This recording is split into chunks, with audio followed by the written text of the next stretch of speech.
Making his way to the hexagon here is Sylvain Bynum. One of the most experienced guys on the card. He fought for a long time as an amateur. I believe he was fighting before I ever even stepped into a cage. The guy's been around for a long time, and he's kind of like a local hero. Yeah, he's out of Greensboro, and what is he out of Team Rock Greensboro? Perhaps. That could be the hometown. I'm not 100% on that one. He's facing a very tough challenge tonight in Eric Calderon. Eric's actually a really new fighter. I don't know if he's even been fighting like a year and a half, 2 years maybe.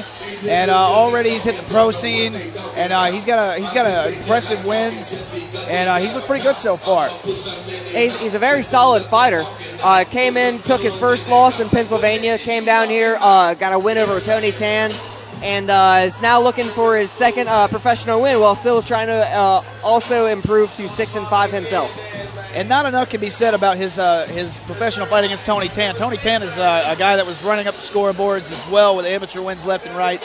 And Eric defeated him with active guard and great cardio. And that was one hell of a fight, very close.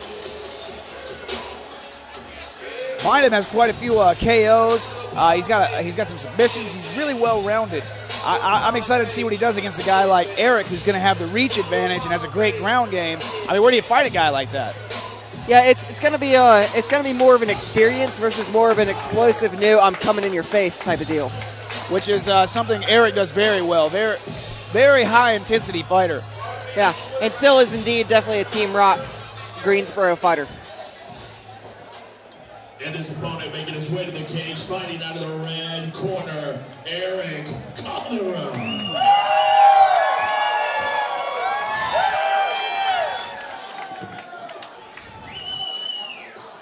I always like seeing pro fights. I like seeing head kicks. I like seeing people get knocked out with big elbows. I like seeing blood fly. I like seeing knees to the face. I like seeing gore. What can I say? And I feel like a lot of times with amateurs, when you're not allowed to do some of those strikes, you hold yourself back. And I know personally that I do, because those are a big part of my game plan. And to take them out of my game plan really makes me not the fighter that I want to be. Definitely. It feels almost like you're holding something back. And you're not supposed to hold things back in the octagon. You're supposed to just go out there and lay it all out. Yeah, and it's kind of strange because there are definitely people who are grapplers who do very well as amateurs and then get up into the pros and start getting elbowed in the face on the ground and aren't really able to deal with it. This is something I feel that should be done here in North Carolina. Maybe 3 different divisions, not just amateur and professional. You have amateur, semi-pro, and then pro. The semi-pro is not going to count towards your professional record, but you're allowed to experiment with professional rules, professional times, which can make a big difference on your cardio. And if you're not ready, maybe you can go back to amateur. I think that's a pretty good idea, actually. And they've talked about doing a tier system with the amateurs where your very first fight you would wear a headgear, shin guards, bigger gloves, and then after you hit 5 fights, you go to professional rules. Indeed. That's a great idea. I've seen too many guys go pro with losing records, and they get hurt. They're not ready. Some guys just rush themselves too much. There's a lot of people out there that I think want to call themselves professional fighters without the proof in the pudding. I think some of that is also they feel that the professional rules will benefit them more so than the amateur rules. Like taller guys, they want to use the head kicks, the knees to the head. Wrestlers are going to want to push for the elbows on the ground. And, sometimes they just go too fast. They're just not ready. But right now, I actually feel like we have a pretty good even match as far as skill set. Both guys are, at 500 in their careers. Sylvain has more experience, but Eric's no slouch. He's fought a lot of tough veterans on his way to being a professional. Eric tells Sil that it is his house. Going Shinya Aoki on us here. I am anticipating that he is wanting to use these leggings here for extra friction on the ground in case Sylvain takes him down. Of the evening, 3 5-minute rounds at 150-pound catch weight. Introducing first the fighter on my left, fighting out in the blue corner. His record 5-5. representing Greensboro Combat Sports Team Rock, Greensboro, North Carolina. Give it up for Seal, the Thrill, bynum. And his opponent standing to my right, fighting out of the red corner. His record 1-1. Calderon looks to be a little bit bigger, all the way around, taller, larger in mass, larger crowd. Love it. For Eric, the show, Calderon. Yeah, he definitely looks more massy than before. You got to wonder if that's going to affect his cardio in the later rounds here.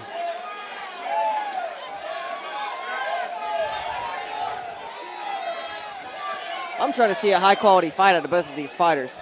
Definitely. I know these guys will deliver. I feel like Eric's going to try to take him down, and Sill's going to try to bang on his face, but I don't really know. You never know. You never know here. Oh! Bynum comes in and landed a nice right hand there. Yeah, those 1-2s really landed. Caught hard. Eric's looking a little tentative out here with his striking. Oh, up kicks to the head.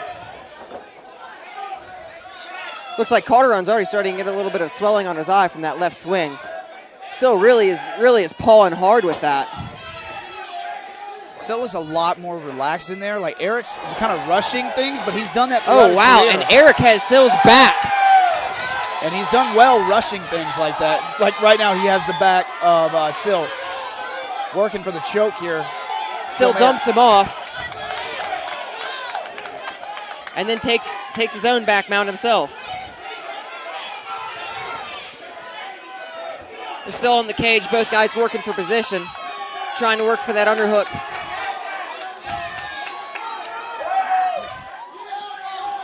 They're in the 50-50 clinch up against the fence right now. Calderon's trying to work for a trip, but Sill's still hopping on that 1 foot, maintaining his balance really good. The head position's really working, and both guys are swinging in the corner.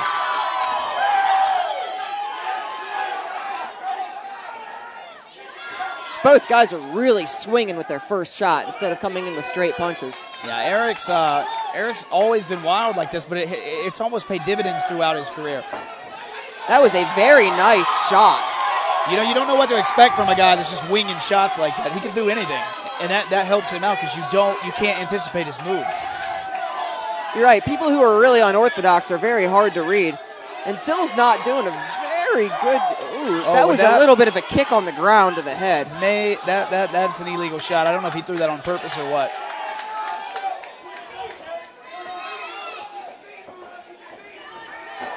Oh, that was a nice caught. That was like a punch and then a push. Pushes him into the clinch here. Grabs that knee. This is turning out to be a very exciting fight. Both guys working for cage control right here, and Calderon's working his famous foot stomps. You know, he really needs to turn that into like an elbow uppercut. He's inside like that. Pro rules, bring it up. It's going to do more damage than these uppercuts here. Yeah, I'm a real big fan of elbow uppercuts. I feel like they sneak in pretty good. Definitely, and you're not expecting them. Both guys are taking a little bit of damage and are starting to slow down and get into their own rhythm a little bit more. Eric put this mass on, and it looks like it's paying dividends here. He's muscling Bynum around for the most part in the clinch here. Quite a bit. I would say he's definitely trying to use his size as the advantage instead of using more of a smart game. He is really charging in and just really pushing the pace.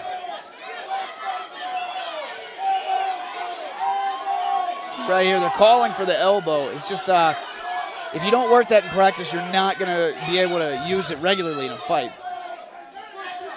Yeah, how I've kind of noticed it is underhooks are more for body position and body control, while overhooks are more of control for striking. Because when you have, it's kind of like when you're under an arm like that, you can kind of pull the shoulder a little bit. Whereas when you're over top, you can kind of sneak it a little bit more. And not to say that anything's like 100% or given or guaranteed, but it's just a little bit more dominant for you to throw a certain attack from a certain position. A crane kick to the ribs there.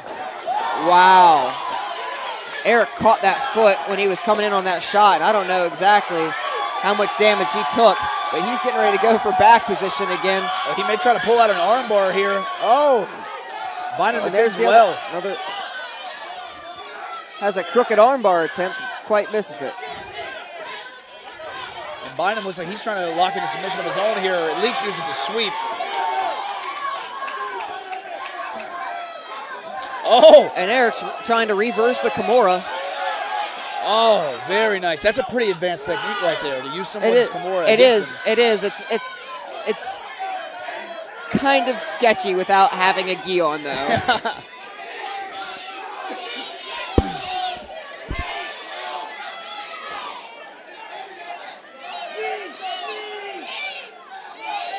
I think we could see a big dump, and then maybe just maintain back control, and then just really just ride out the round. Because that's a good position for Eric to be in right now to finish out the round, not going to his back right here. Oh, he's got a triangle locked in, but I don't think it's going to be tight enough to make it happen. He didn't have the arm across. You notice Bynum saw it coming, stuck his elbow out like this, and gave him some space to breathe on that right side. But I do feel like the leggings are providing some extra.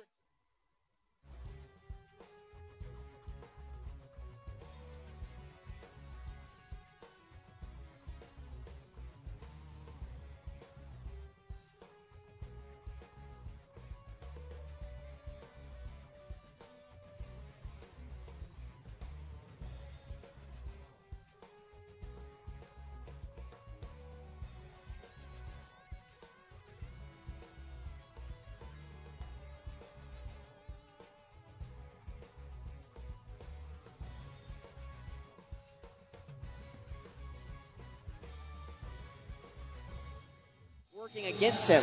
He has had several very strong submission attempts where it looks to me like he had them and then tried to force them too fast. Definitely, but he's not a patient guy. He's a high-intensity, in-your-face, active guy, and he's never in a boring fight. No, it's always fun to watch him fight. Always.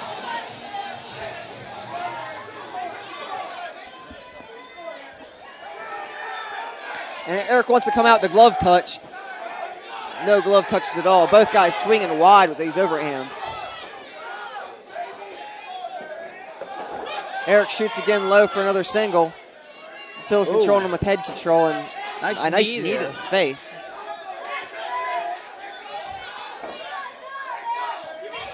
Sill sugarfooting a little bit, changing up his stance, trying to get Eric to maybe change and lead off. Yeah, he's pretty smooth with his foot movement. That looked like he wanted a head kick there. Sill's really keeping his front leg straight, though.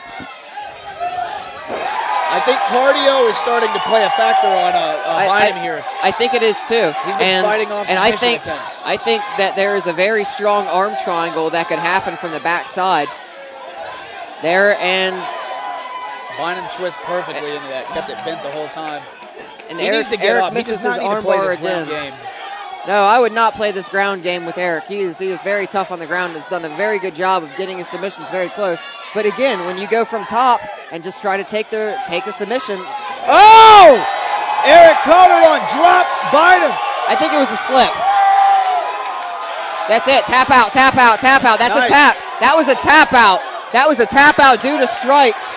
I swear to God. There it is again. There it is again. That's why you let the referee stop the fight.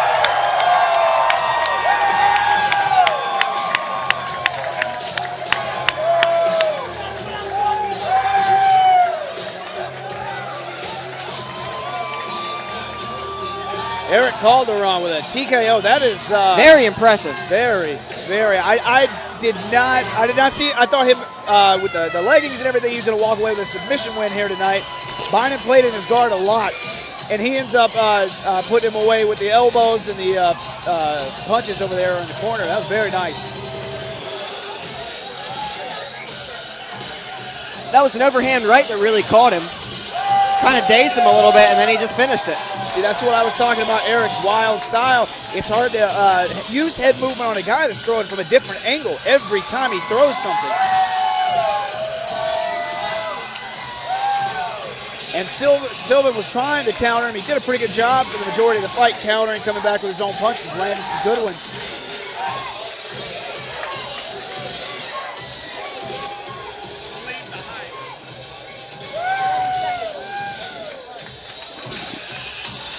Eric comes away with a 2-1 record after tonight. Believe the hype, guys. Believe the hype. Apparently.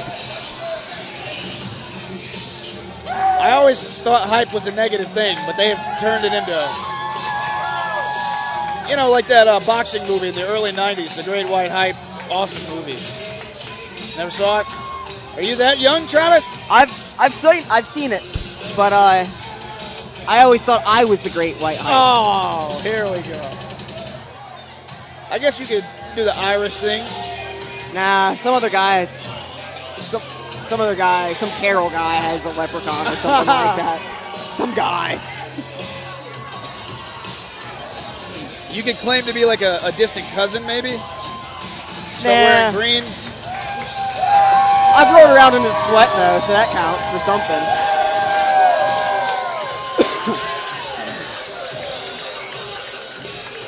Eric's giving the camera a little bit of love there. Really proud. Bring this home. That's why they call him the show. Stops the fight at 126, round number 2. You're winning by TKO to this Eric the Show. And put on a show he did. That was a nice finish, too. Fantastic, fantastic.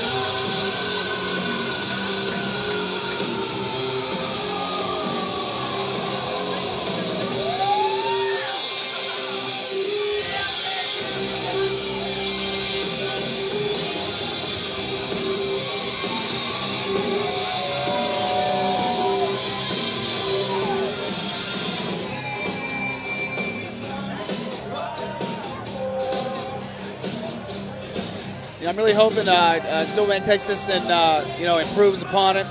He's done that in the past and he's come back stronger. He's a really experienced guy. I hope he stays on the circuit for a long time. Oh yeah, nobody wants to see fighters just up and quit. Yeah. He looks a little disappointed, but that happens. Chalk it up to experience, my friend. Maybe he'll make another return here at Freedom Fighter.